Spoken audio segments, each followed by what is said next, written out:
E aí, meus lindos alunos, continuando então a nossa aula de organela celular, estamos devendo para os senhores essas duas organelas aí de cima, os plastos e as mitocôndrias. Por que nós deixamos essas duas organelas separadas das demais? Porque essas organelas são extremamente especiais e estão relacionadas a uma história muito bacana sobre a possível origem delas dentro das células. Belezinha, galera? Então a gente vai falar um pouco sobre essa possível origem, né? E nós colocamos essas organelas como organelas não membranosas e vamos deixar uma coisa muito bem clara aqui.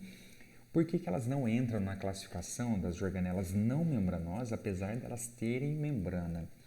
Porque o retículo endoplasmático, tanto liso quanto rugoso, o complexo de Golgi e os lisossomos, eles têm a sua rede de membrana totalmente originada da própria membrana plasmática da célula. Essa organela, então, que a gente coloca como não membranosa, a origem dela não é da membrana plasmática da própria célula, apesar dela ter membrana, a gente vai ver isso aqui.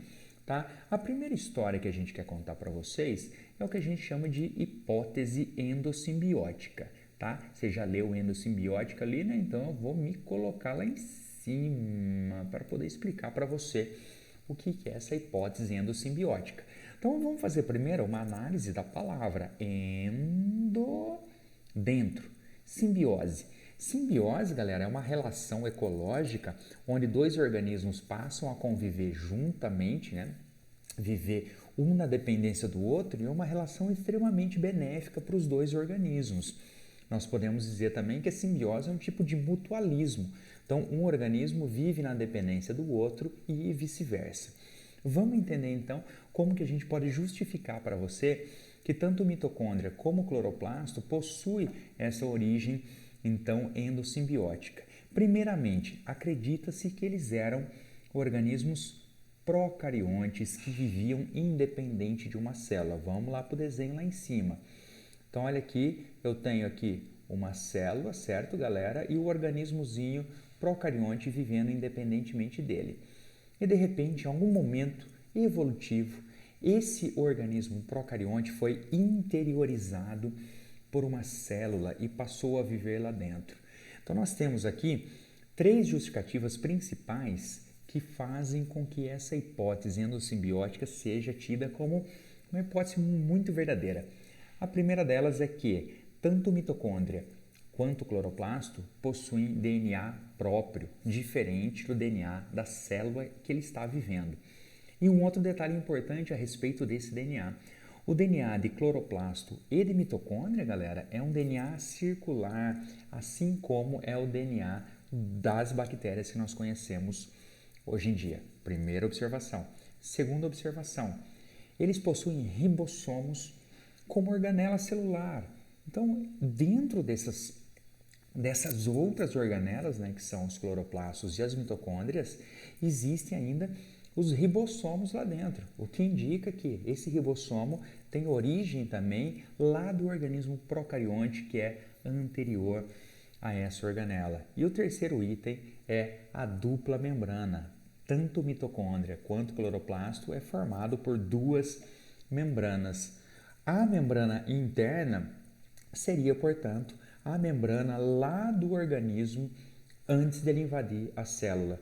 Como ele invadiu a célula, nós temos agora a membrana externa, né? A membrana que envolveu. Então, a membrana interna seria do micro-organismo e a membrana externa da célula que englobou esse micro-organismo. Então, nós temos aí algumas evidências extremamente contundentes de que realmente essas organelas possuem essa origem endossimbiótica. A gente começa falando primeiro dos plastos, tá bom? Plasto, então, é uma denominação genérica para dois tipos básicos, os leucoplastos, que são aqueles que não têm cor, né, são brancos, e os cromoplastos, que são os plastos coloridos. Tá? Leucoplasto, normalmente, ele é um plasto de armazenamento de substância. Então, amiloplasto armazena amídio, oleoplasto óleo, proteoplasto proteína. Os cromoplastos, como eles são coloridos, eles podem ter funções diferentes. Né? Então, o eritroplasto vermelho, o xanto amarelado e o cloroplasto verde, que é o mais importante desses todos que nós estamos nos referindo, porque ele é o principal responsável, ou melhor, ele é o responsável pela fotossíntese, tá? Quando a gente pensa num cromoplasto, por exemplo, por que uma planta tem que ser colorida? Para ter atração dos animaizinhos que vão polinizá-la. Então imagina quando você vai para o rolê, você vai de qualquer jeito, você dá uma produzida, né? Para gerar atração aos olhos das pessoas que estão te vendo. Tá? Então a ideia aqui é a mesma. Se uma planta quer atrair um animal polinizador, ela tem que ser colorida para chamar a atenção. O cloroplasto, que é esse daqui que o senhor está vendo agora, ele é, portanto, o responsável pela fotossíntese nas plantas. Ele possui clorofila e o fato dele ter clorofila é que determina a capacidade da planta em realizar fotossíntese. Galera, não vamos discutir aqui o como ocorre o processo de fotossíntese, porque não é o foco da aula de hoje. Tranquilinho? E a gente vai agora então para mitocôndria. Galera, mitocôndria, vamos sair de frente. Rapaz, eu estou na frente de tudo aqui hoje. Aí, né? Vamos falar um pouco da importância da mitocôndria. Ela é uma organela, então, na mesma ideia da hipótese endossimbiótica, que é responsável pela respiração celular.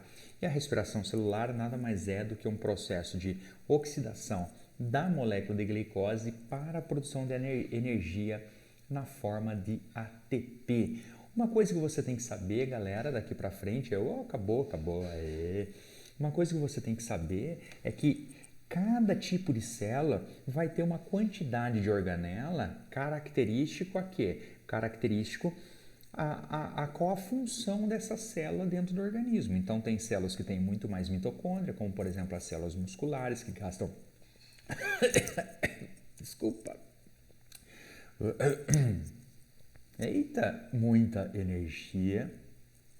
Células que são secretoras, elas têm muito complexo de Golgi, né, que é responsável pela secreção. Célula que produz hormônio, se esse hormônio for proteico, tem que ter muito ribossomo e assim vai, galera.